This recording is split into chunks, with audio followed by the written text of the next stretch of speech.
வணக்கம் கைஸ், நம்ம இந்த வீடியோ என்ன பார்க்க போகிறோம்னா ReactJS பற்றி உங்களுக்கு எல்லாத்தையும் தெரியும். இது வந்து ஒரு ஜாவா ஸ்கிரிப்ட் லைப்ரரி. இது வந்து எதுக்கு யூஸ் பண்ணாங்கன்னா ஒரு வெப்சைட்டை வந்து அட்ராக்டிவாகவும் க்ரியேட் பண்ணுறதுக்கு நம்ம யூஸ் பண்ணுறது தான் ReactJS. இப்போ நம்ம இந்த ட்விட்டரில் என்ன பார்க்க போகிறோம்னா ReactJSோட பேசிக் டு அட்வான்ஸ்.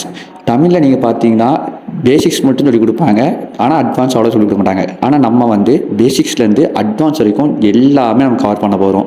நம்ம இன்றைக்கி என்ன பண்ண போகிறோம்னா ஃபஸ்ட்டு எப்படி அது நம்ம ஃபஸ்ட்டு ப்ராஜெக்ட் க்ரியேட் பண்ணுறது ReactJSல, அதை பற்றி தான் நம்ம இன்றைக்கி இந்த வீடியோவில் பார்க்க போகிறோம். வாங்க பார்க்கலாம். ஃபஸ்ட் நம்ம க்ரோம் ஓப்பன் பண்ணி க்ரோமில் போய் நோடுன்னு டைப் பண்ணோம். ஃபஸ்ட் நம்ம React டவுன்லோட் பண்ணும்போது நம்ம நோடு தான் ஃபஸ்ட் டவுன்லோட் பண்ணி அதோட வெர்ஷன் செக் பண்ணணும். node.js டவுன்லோட் டைப் பண்ணுங்கள். டைப் பண்ணே ஃபஸ்ட்டு ரெண்டாவது அந்த லிங்க் node.js இருக்குல்ல, டவுன்லோட் அதை கிளிக் பண்ணி டவுன்லோட் கொடுங்க. என்கிட்ட ஆல்ரெடி இருக்கிறதுனால நான் வந்து கேன்சல் பண்ணிட்டேன். நீங்கள் வந்து டவுன்லோட் பண்ணிக்கோங்க. டவுன்லோட் பண்ணிட்டு அடுத்த கமெண்ட் போர்ட்டல் ஓப்பன் பண்ணுங்கள்.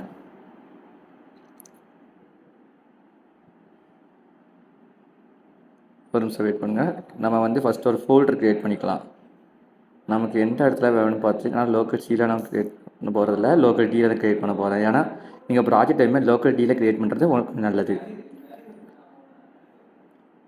மை ரியாக்ட் ப்ராஜெக்ட் நான் ஒரு ஃபோல்டர் க்ரியேட் பண்ணிக்கிறேன். அந்த ஃபோல்டரில் போய் மேலே அந்த சர்ச் இருக்குல்ல, அந்த இடத்துல போய் சிஎம்டின்னு டைப் பண்ணுங்கள். கமெண்ட் போர்ட்டலில் ஓப்பன் பண்ணுங்க. ஓப்பன் பண்ணிட்டு ஃபஸ்ட்டு என்ன பண்ணுங்கன்னா நோடை செக் பண்ணுங்கள். நோடோட வெர்ஷன் NODE நோட் -v கொடுத்தீங்கன்னா வீணா வெர்ஷன் வேறு ஒன்றும் இல்லை கொடுத்தீங்கன்னா அதோட வெர்ஷன் ஃபஸ்ட்டு வரும்.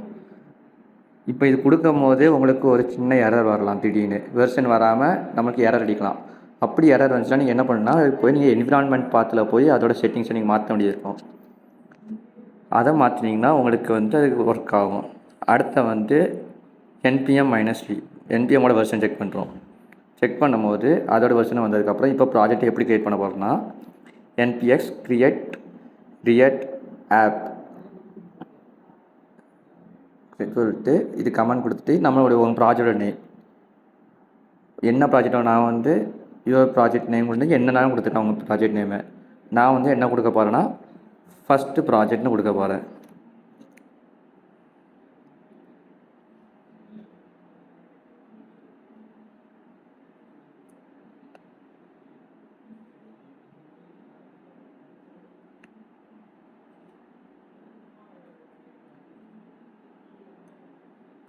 கொடுத்ததுக்கப்புறம் என்டர் கொடுத்தீங்கன்னா அது கொஞ்சம் நேரம் இன்ஸ்டால் ஆகிட்டுருக்கும். ஆனால் அது எல்லாத்துக்கும் டக்குன்னு வராது, எல்லாத்துக்குமே டைம் ஆகும், ரொம்ப டைம் ஆகும். மினிமம் ஒரு 2 to 3 minutes கூட எடுக்கலாம். நீங்கள் வந்து வெயிட் பண்ணுங்கள், சுற்றிட்டே இருக்குன்னு சொல்லிட்டு கட் பண்ணிடாதீங்க. எவ்வளோ நேரம் வருதோ அது பாட்டில் ஓடட்டும். ஆனால் கண்டிப்பாக கொஞ்ச நேரத்தில் இன்ஸ்டால் ஆகிரும். எனக்கே பாருங்கள் டைம் எடுக்கும்.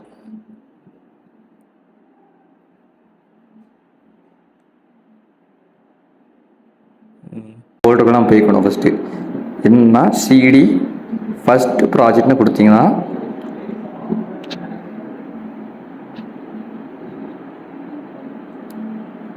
நம்ம ஃபோல்டருக்குள்ளே போயிடும். கோட் டாட் கொடுத்தீங்கன்னா நம்ம ப்ராஜெக்டில் போகணும்.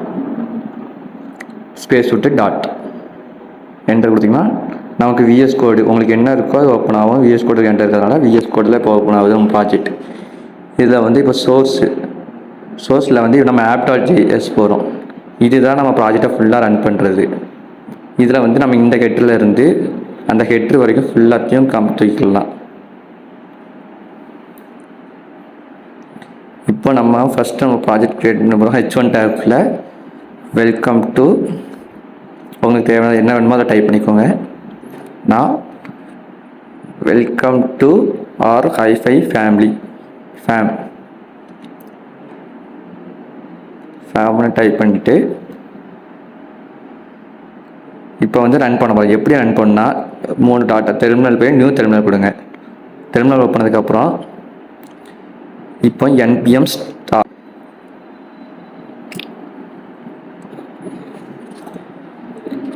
இது நம்ம என்ன ப்ரௌசரில் வேணுமோ ரன் பண்ணிக்கலாம். ஒன்று க்ரோம் வேணால் க்ரோமு. இப்போ நான் வந்து எட்ஜில் ரன் பண்ணிகிட்ருக்கேன், மைக்ரோசாஃப்ட் எட்ஜில். உங்களுக்கு குரோமில் ஒர்க் ஆனால் குரோமில் ஆகும், ஃபாக்ஸ் இருந்துச்சுன்னா ஃபாக்ஸில் ஒர்க் ஆகும், எங்கே வேணாலும் ஒர்க் ஆகும். ஓகேங்களா?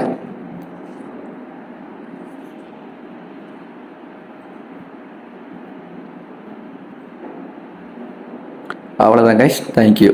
இப்போ நம்ம அடுத்த வீடியோ வர வீடியோவில் நம்ம அதை நம்ம ரியாக்டை பற்றி நம்ம என்ன பண்ண போகிறோமோ எல்லாத்தையும் கற்றுக்கலாம்.